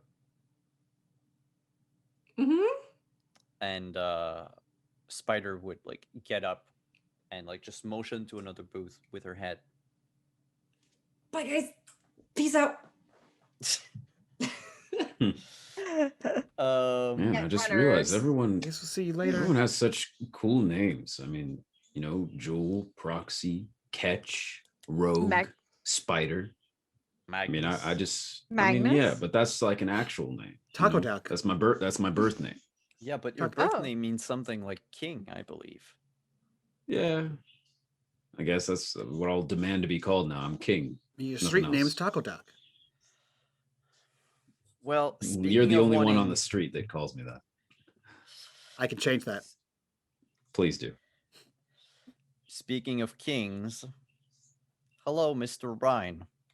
Your types normally don't visit my establishment.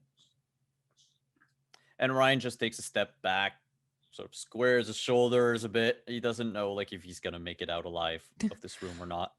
So he tends to keep to himself. His type? Well, the straight and narrow type. Non-criminals. Oh, I see. Mr. I don't want to dirty my hands because I don't want anyone to have any leverage on me, yet I'm hiring half the city's hedge runners trying to find dirt on just about everybody else. You're not very subtle, Mr. Ryan. He mumbles. I do what I can. I do what I can. If you would like to help, Rogan should just... They'll speak to you when I feel like it. Right now, I want to talk to this trio of revolutionaries. That's us.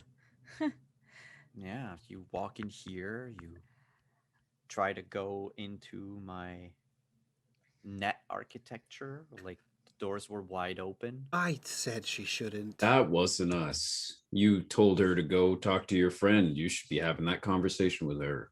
And you're lucky she's still alive. I don't control whatever's in my architecture. I just know it's deadly.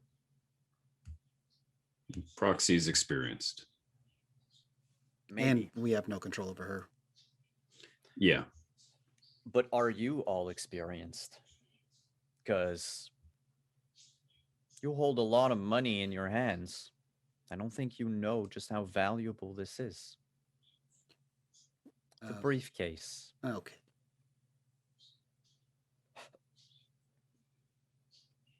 How do you know about that? Well, I knew where it was. I know where it isn't. And I know the Sisterhood didn't get it. Okay. Simple process of elimination. Were they also looking for it? Were you looking for it? Oh. God, no.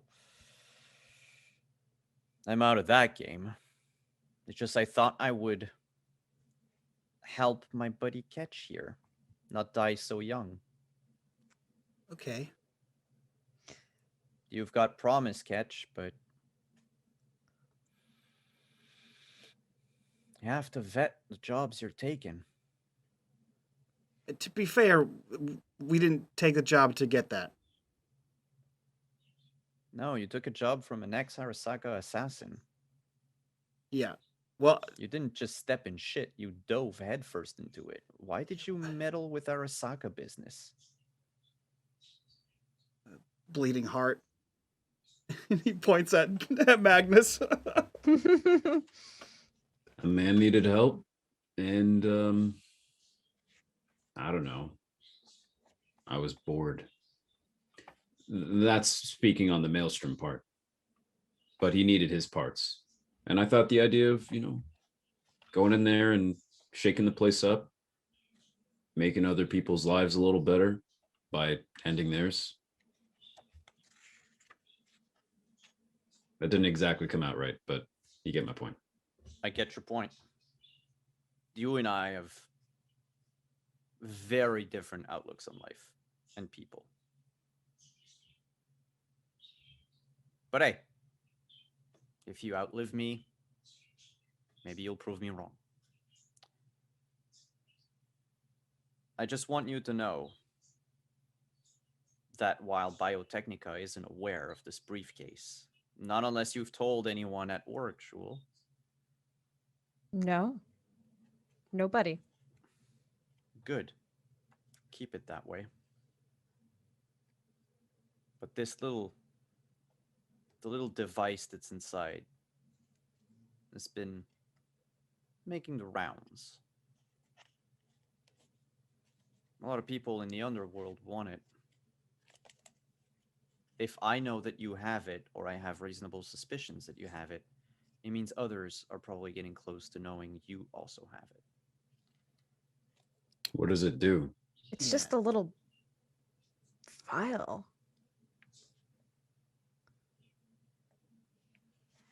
Why is it so important?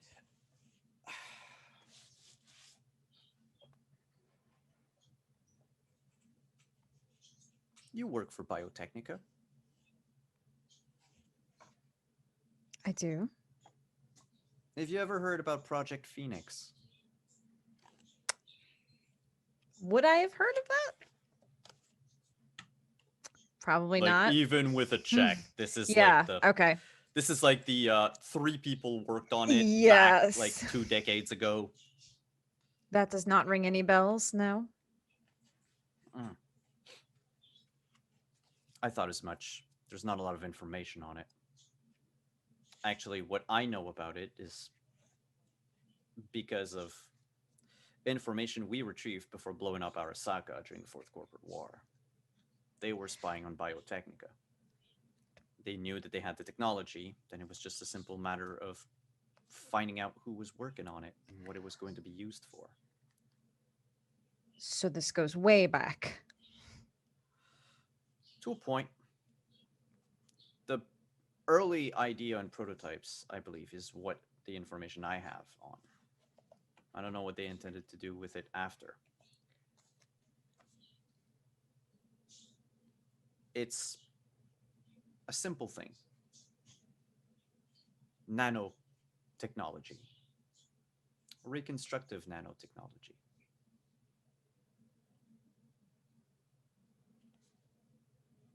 I believe it was supposed to be used, if the information that we stole was correct, to eliminate genetic defects and illnesses in plants and plant matters, probably going to be used on animals after. That was the early prototype. I don't know if what you have is this early prototype.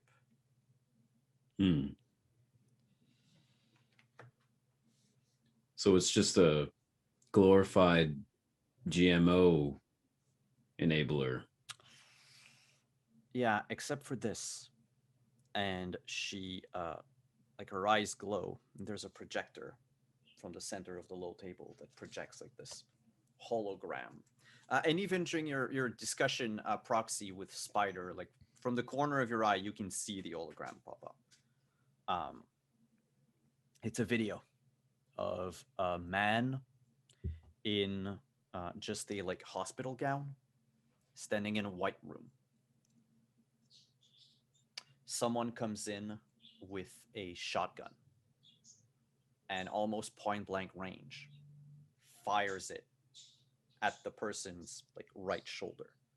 It tears off the shoulder part of the chest.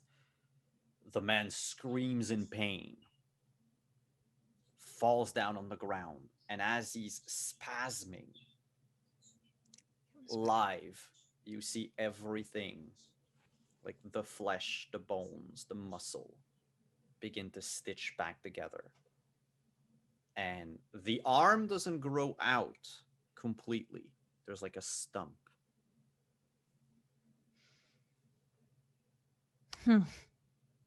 That's what Arasaka had in mind with it. I was afraid that this is, when you said reconstructive, I thought it wasn't just going to stop at plants. No. Arasaka was doing human testing with what little of the stuff they had. I don't know. I really don't know how Biotechnico called it internally. Project Phoenix was their the umbrella term for it. Except that, well, we blew up Arasaka. City went to shit for a while. When I came back, I tried to pick up the pieces. Found something interesting about the people that underwent the reconstructive surgeries. Or whatever you want to call them, whatever the nanobots do. Those that were the guinea pigs. All of them turned violent. Mindless. Like cyber psychos, but without any of the cyberware. Just regular people being driven to absolute violence. So what do you call with that reconstructive almost power? Unkillable? Now I say almost because they're all dead by now. I don't know if it's because they weren't injected with enough of the stuff, or if the nanobots actually have a lifespan. What do you think any of these companies right now, any of these corporations would do with a vial that grants virtual invulnerability, if not immortality? Give it to all their CEOs. You're going to have people that are going to live a very long time. But if they end up nearly cyber psycho, then why would they want that? It's a 20-year-old prototype. That's the thing. If they get their hands on the prototype, they can refine it. Maybe the technology didn't exist 20 years ago. It's not going to stop people from trying. So the question is, how much do you think their CEOs are willing to put on the table to put a hit out on 4 little nobodies and an invisible truck?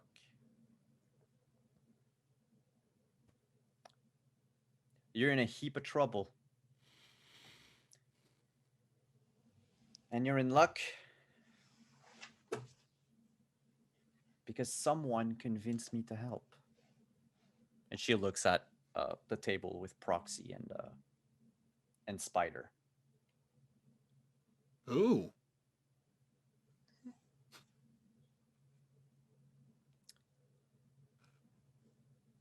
I heard there was going to be a night market soon. Uh-huh. I have a friend came here from Brazil. He'll offer you a discount. I say,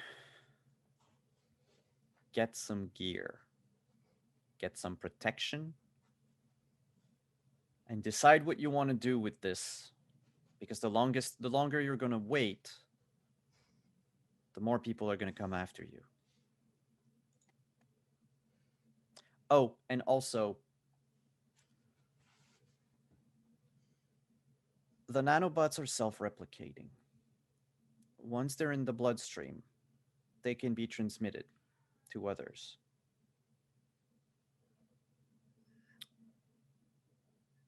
Be careful. So, like werewolf, like vampire level? How do you mean? What do you call a horde of mindless, violent people? Zombies. Well, yeah, but I mean, how exactly is it Zambies. transmitted? Any Like- bodily fluid. Like zombies. Got it. All right. Great. Well, Huh. that's this has been a lot. As Jewel just completely downs the rest of her drink in one go and slams the glass on the table in front of us. Wait, you drank an entire glass of synth red in one shot? Yeah. Like After that conversation, yeah. from the lips to like your stomach, you don't feel shit. Like it's just And Jewel puts it down and just kind of freezes for a second. Wow.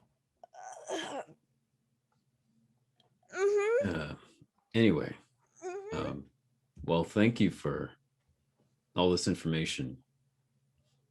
that's what I deal in.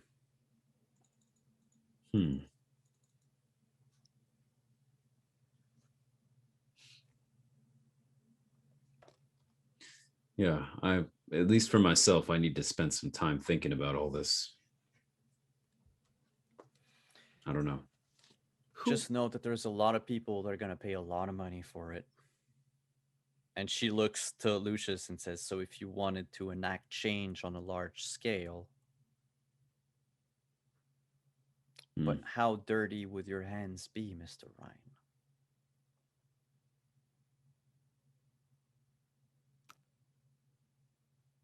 Who's your friend from Brazil?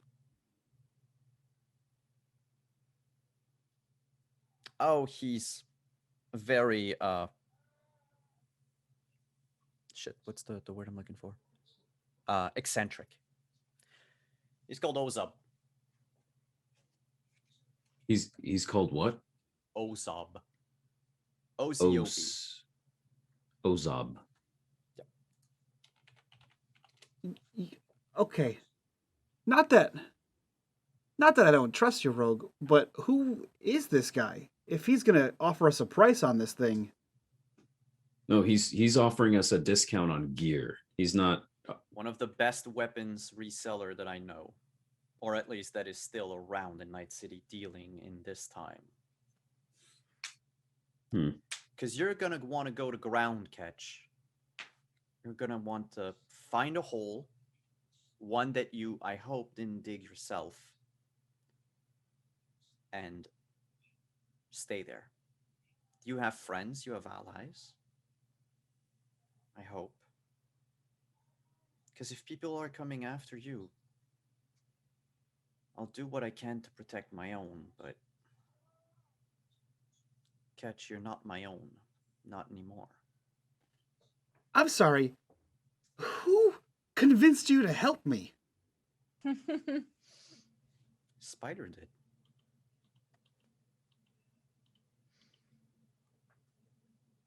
You see Catch furiously trying to remember what he ever did to warrant that to happen. She said you were a rising star. What the fuck? The Mr. Find It All. What the fuck? The man to see on the street if you're ever looking for anything. Fuck.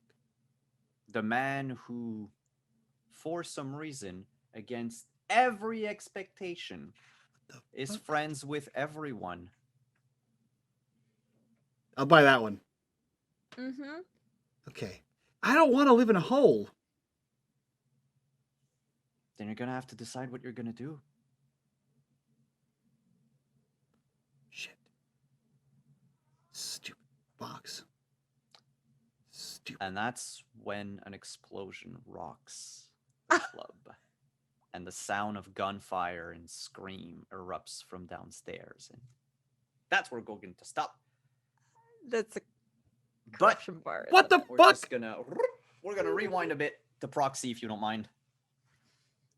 Because time-wise, that's what's gonna happen. But yes. While the rest of the group is talking, Spider sits down at the table with you and says, I've seen you running around Night City lately. Yeah. Going in and out of places without ever being seen? Usually. Usually. I have my bad days and my good days, you know. I saw you try to tackle Biotechnica. That was a very ill-prepared run, which I realized when I got into there, and I'm coming up with a whole plan. But yes. Wait, were you there? I leave. I weave little webs across the net. Ah. Here and sense. there. You know, just so I can see what's happening. Yeah. Rogue says she has eyes everywhere, but let's face it, I'm the eyes. All 8 Obviously. of them. Yeah. Fixer's only good as their net runners, so. So how good is Catch?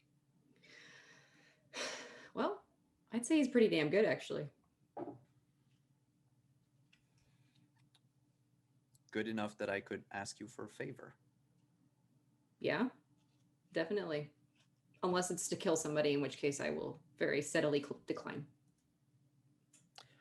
The only people that you might need to kill for this are whoever's going to get in your way.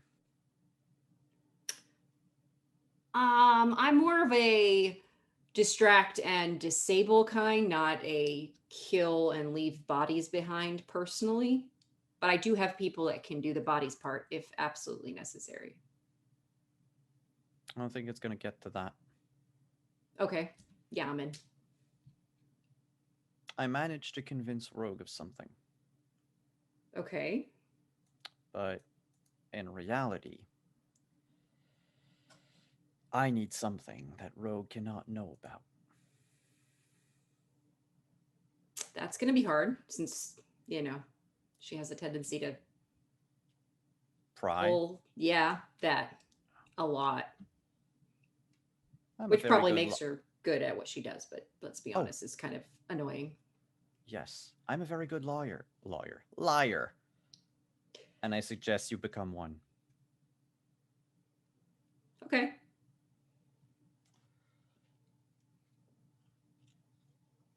How would you like to go back to Biotechnica? Hell yeah. I need something. Okay. From there.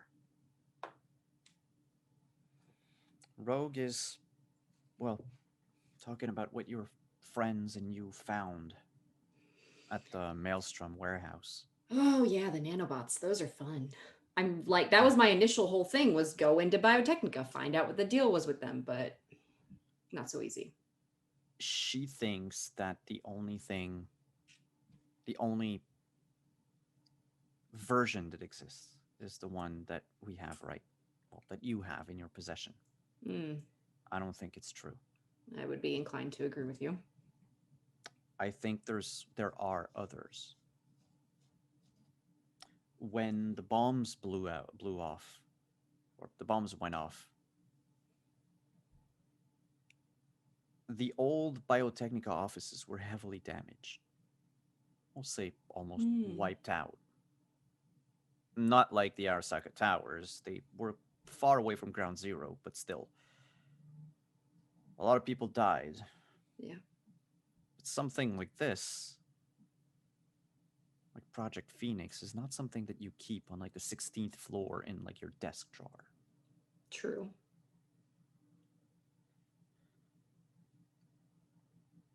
Wait a minute. You think something's underground? Is that where you're going with this? I think something is somewhere, if not on the ground, maybe outside of Night City. Okay. My favor is this. I want someone that isn't me to find out where it is, not tell Rogue about it, and destroy it. I'm afraid she's gonna try to use it on herself. She wants to live forever. Everyone has to die one day. Yeah, living forever does not sound super fun, not gonna lie. Yeah. I think she thought she would die in a blaze of glory, and now that she found herself a stable life, or as stable as it can be, she doesn't want it to end.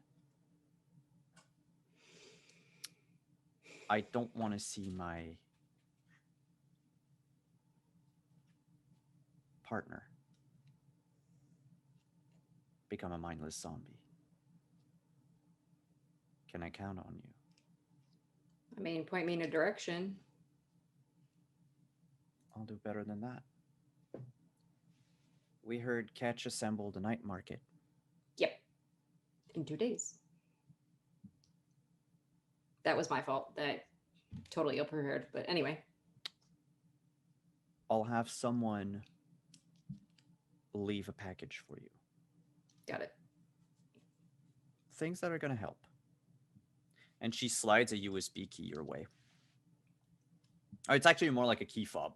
Yeah, proxy. Says, press on it. Okay. It'll lead you to the dead drop. Understood. It only works within a 50-yard radius. Got it.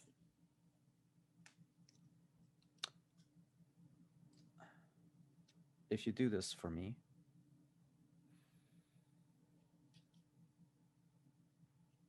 not only will I owe you, but I'll have enough eddies to set yourself your own virtual space the way you want it. From what Rogue has told me, you live in a cupboard. Multiple cupboards. It depends on where I decide to sleep for the night. How about you live in a place that's big enough to have an entire brain dance chair? Well, I mean, a girl can dream, yeah, but... It's not a dream. I know a few sweet spots in town. Grab that info. Do it incognito, as I know you're able to do. Well, you don't want it back. You want it gone. Like wiped off the face of the earth. Gone. I want the info to be wiped out, but I also want whatever is physically there, if there is any physical remains left, wiped out. Well, yeah, I mean, there's a few ways to do that. If I could figure out how to reprogram them, then they could be self-destructed. I didn't think of that. I mean, I never think about the hardware part. And that's when the explosion would happen. oh shit. And as the afterlife is rocked and the sound of gunfire erupts, we're going to move the camera downstairs for a quick second as we see a lot of people take cover behind the bar.